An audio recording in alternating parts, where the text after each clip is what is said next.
What's good, Internet? My name is Attack Slug, and welcome back to my Raw reactions for the week of July the 4th, 4th of July, 2016. As always, let me know what you thought of Raw down in the comments, and I will get into my thoughts on this particular episode of Monday Night Raw. Before I get started, two things. Number one, this was a holiday episode of Raw. Number two, we are so close to this brand split draft SmackDown Live thing that anybody expecting anything significant to actually happen, there's no way. Because you don't know who's going to be on what show in like 2 weeks. So obviously, this episode of Raw, they're going to be spinning their wheels a little bit because what else can they do? So I think people were kind of like mad about it, saying it was the worst Raw in a long time and whatever else, but they're kind of in a tough spot because you can't commit to anything without knowing who's going to be on what show. Anyway, we open up the show with a food fight because, hey, it's a holiday and it's an episode of Raw or SmackDown, so obviously you're going to have a food fight. I thought the food fight had a lot of fantastic character moments. A lot of guys who know their own character well enough. They had stuff like Cesaro and Apollo Crews doing the arm wrestling. They had Fandango was like spraying whipped cream on himself like a creepy weirdo. Anyway, it starts with Goldust and R-Truth are like having a song thing, karaoke or whatever, and they get interrupted by the Vaudevillains, and Aiden English wants to sing the Declaration of Independence, which is not a song, but he wants to sing it, and he starts singing it, and then he gets hit with some food. In comes The Miz and Maurice, who are like, no, we can't have this food fight shit. But they get hit with some food. Notably, the Shining Stars actually on Raw, not in front of a green screen. Holy shit. Anyway, giant food fight was kind of amazing that they all managed, because that's like a one-take thing. Like, you get one take to make that shit happen, because once everyone's all fucking covered in food, you can't do that again. So, all highly professional work from these guys, but a lot of cool character moments, a lot of cool, like, you know, just, okay, they're in character on that stuff. Owens gets under the table, and I'll talk about Owens a lot in my Universe video, because apparently he blocked me on Twitter, and I don't know why. So I'll get into that in today's second video. Anyway, the whole thing ends with Heath Slater getting double choke slammed through a table that apparently like broke his arm, because I guess that cake was made of solid steel. I don't know. And then Owens, who didn't get, you know, under the table, got the only thing I hated here, the only thing that bugged me was the mystery pie. It was like a first-person like pie thing, and we didn't see who threw the pie, and there was no resolution on the pie thing. Like, otherwise, it was all fantastic. That one thing at the moment kind of took me out of it a little bit, and I was like, that's not really great. Anyway, our first match of the evening is Rusev defending his U.S. title on the 4th of July versus Titus O'Neil, who kind of looked like Virgil in those pants. That was kind of weird. And Rusev wins, which is like, I feel like this whole Titus O'Neil feud thing is just never-ending punishment for jostling Vince during that Daniel Bryan thing when he retired, and just, okay, we'll bring you back, and we'll give you a feud, and you're gonna lose every match. Yeah, because that's just kind of spiteful, vindictive stuff that Vince is known for. So he lost. And then, of course, Rusev, being amazing, gets on the mic afterwards and just starts ripping on the crowd about USA, and that was fantastic. Rusev is a treasure. He's awesome. Anyway, next out were the Social Outcasts, dressed up as Minutemen, because it's the 4th of July, again. And they didn't even get to explain why they were dressed as Minutemen, because out comes Enzo and Cass. They do their shtick. They have a match. Obviously, Enzo and Cass win. But still, I wanted to know why. I wanted that Bo Dallas bit of promo about why he was dressed up as that. But it's funny that Heath Slater's in that, like, arm cast from getting put through a table that had cake on it. Like, what the... I don't know. I don't know. After that, we have a Charlotte and Sasha Banks little promo, little bit of a brawl with Dana Brooke deal, and that's furthering that feud. I thought that it was okay, but you know, as long as the end goal here is getting that belt on Sasha Banks, I am good with that. continuing we had Ambrose fight The Miz, and it was weird. They kind of made a somewhat big deal, at least on commentary, out of this when this match just happened on SmackDown. Literally just happened on SmackDown. So I will tell you, if nothing else, the one thing I am excited for when it comes to the brand split is that they can't do that thing anymore where they have a thing on SmackDown and hey, that was kind of cool, and then do it again on Raw, or vice versa. Because you're going to supposedly have distinct rosters, so you can't do that shit. Finally. So that's one of the main reasons I don't watch SmackDown. Like, why would I have to? They're just going to do it again on Raw. You know? Anyway, we had, oh, right. Match ends, Ambrose wins, and then Ambrose hangs around because he sees Rollins coming out and decides to hang around and sit on commentary for a bit. He was on he was at the Spanish announce table for a bit, which was neat. And that rolls right into Rollins versus Ziggler. This match here. And this was the best match of the night. Had some cool stuff in it. Dolph Ziggler can still get it done when, you know, he gets put with the right guy that I actually want to see him fight. That wasn't the same guy he's been fighting over and over and over and over and over. That happens with him a lot. So, Rollins wins. We get a post-match Rollins and Ambrose thing, standing on top of the two tables, which ends with a Dirty Deeds into, but not through, the Spanish announce table. That solid steel Spanish announce table, unforgiving, did not break. And of course the crowd's like, one more time, and that was just that one spot. That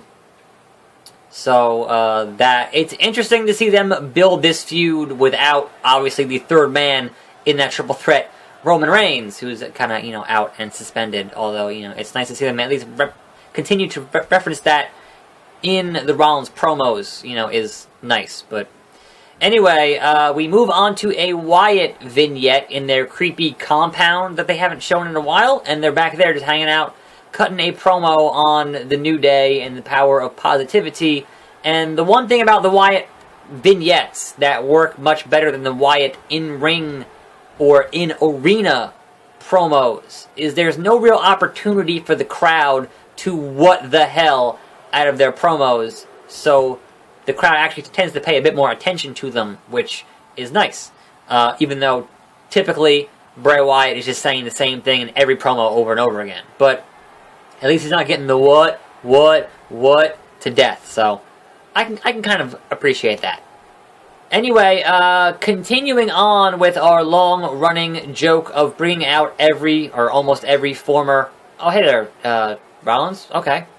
Continuing on with the gimmick of former general managers coming back and wanting to run either Raw or SmackDown, Vicky Guerrero, comes out and pleads her case that she should run SmackDown because obviously she was the SmackDown GM for a long time, but again, so was Teddy Long, and then obviously you had Big Johnny running Raw for a bit. So the question is, where's Kurt Angle? Is he going to come out? Because he was a former SmackDown GM. Where's Shawn Michaels? Who is the commissioner, Shawn Michaels? I don't know.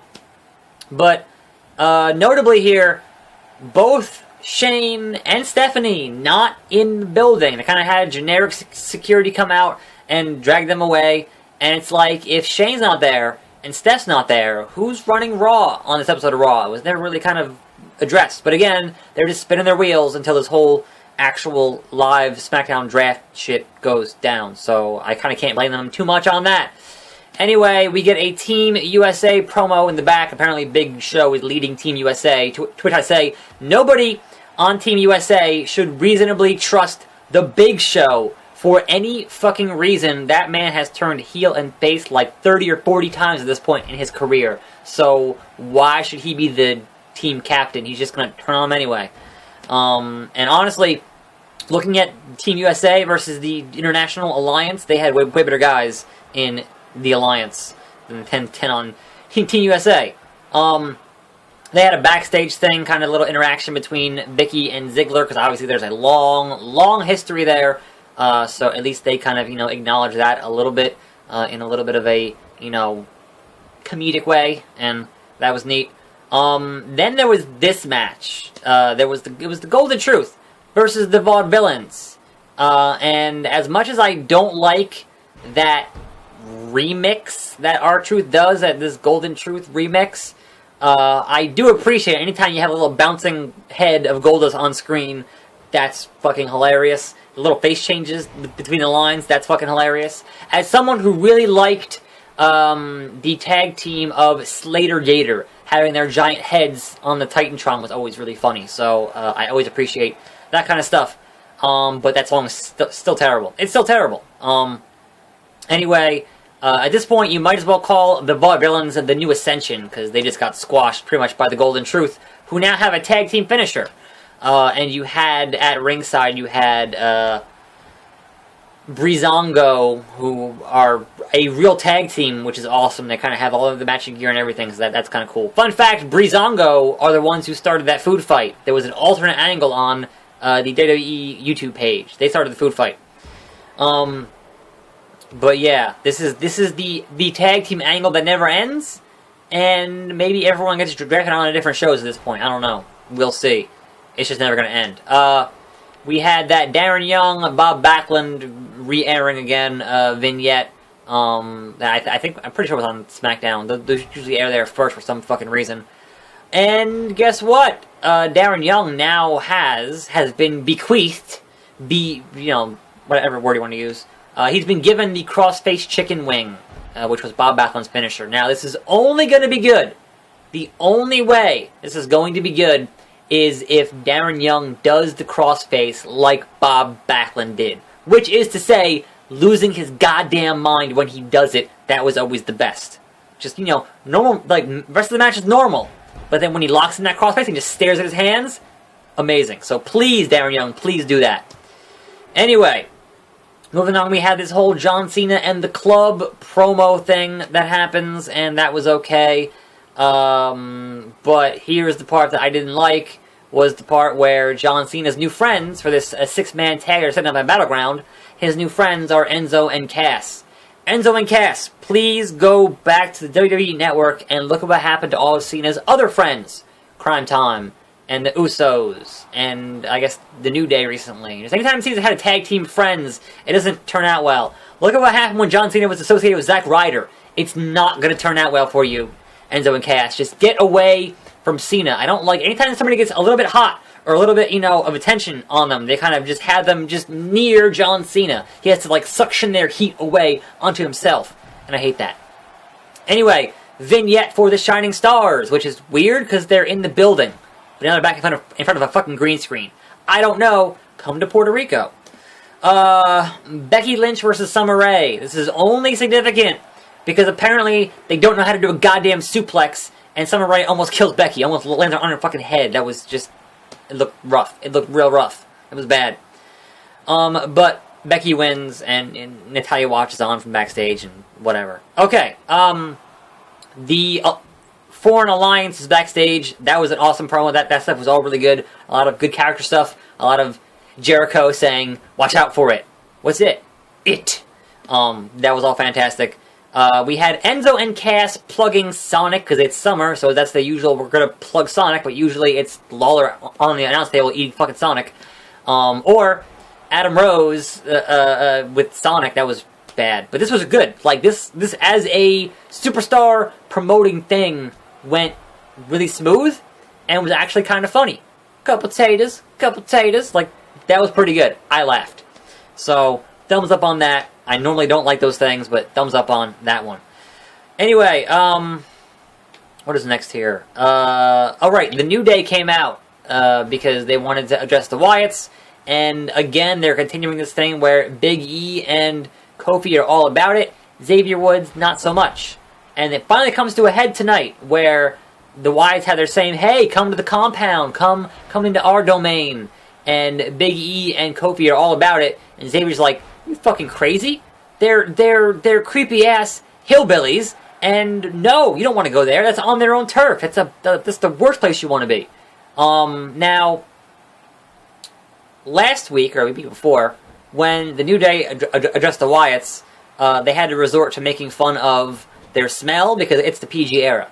This week, they're being a little bit less PG, referencing, the movie Deliverance, which is totally not a PG thing to reference. If you've ever seen the movie Deliverance, squeal, piggy.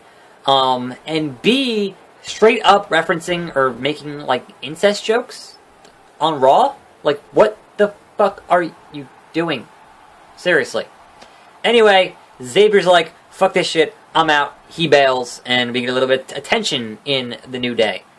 Anyway, our clusterfuck of a tag team main event, which was a team elimination 8-on-8 USA versus International, etc., was just... I can't even run it down. It was just nonsense. I don't know if any of it was actually enjoyable. I can't recall. It was all kind of a blur. And it ended up with the Big Show and Zack Ryder being the sole survivors of Team USA, and a big flag came down, and they celebrated and did the woo, woo, woo. Look, this is supposed to be the new era. This is the new era. And your main event on Raw, halfway through 2016, features Kane and the Big Show. So, please, save us, brand split. Save us. Because that was just... How do you have Team USA and not have your most patriotic guy in there, John Cena? He's Mr. USA. The fuck are you doing? He got the club beat him down. Like, whatever. Anyway, the only thing here I appreciated in that match was the acknowledgement of Cesaro and Jack Swagger as former teammates. With the We the People thing. Like that, I appreciated that. And I feel like that was their idea, not the writers. I feel like the writers were like, oh yeah, that was a thing like a year and a half ago, 2 years ago. Shit, I forgot. Anyway, that was my long and rambling reaction to Raw for the 4th of July. Thanks for watching. I'm Attack Slug. It was an episode. Let me know what you thought in the comments, and I will see you here every day for more videos right here on this channel. And I'm out.